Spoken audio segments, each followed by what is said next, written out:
শেফশাওয়ানের কাসবা museum এমন এক জায়গা যেখানে প্রতিটি পদক্ষেপে যেন আপনি একটি গোপন ইতিহাসের দরজা খুলে দিচ্ছেন।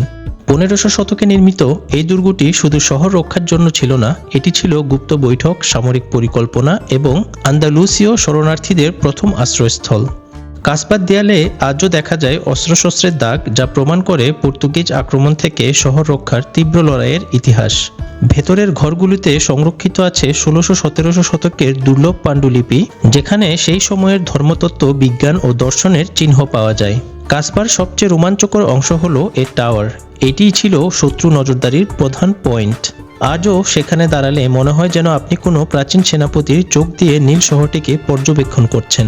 জাদুঘরের আন্দালুসিয়ান বাগানও এক বিস্ময়। গোপন পথ, সুগন্ধি লেবু, কমলা গাছ আর ফোয়ারার শব্দ মিলিয়ে এটিকে মনে হয় এক স্বর্গীয় আশ্রয়। বিশেষ করে কাসবার পুরনো কারাগারের কক্ষগুলো বহু পর্যটকের মনে শিহরণ জাগায়। এখানেই বন্দি করে রাখা হতো বিদ্রোহী ও সৈন্যদের। স্থাপত্য, রহস্য এবং যুদ্ধের গল্প মিলিয়ে কাসবা মিউজিয়াম আজও শেফশাওয়ানের সবচেয়ে রোমাঞ্চকর ঐতিহাসিক কেন্দ্র।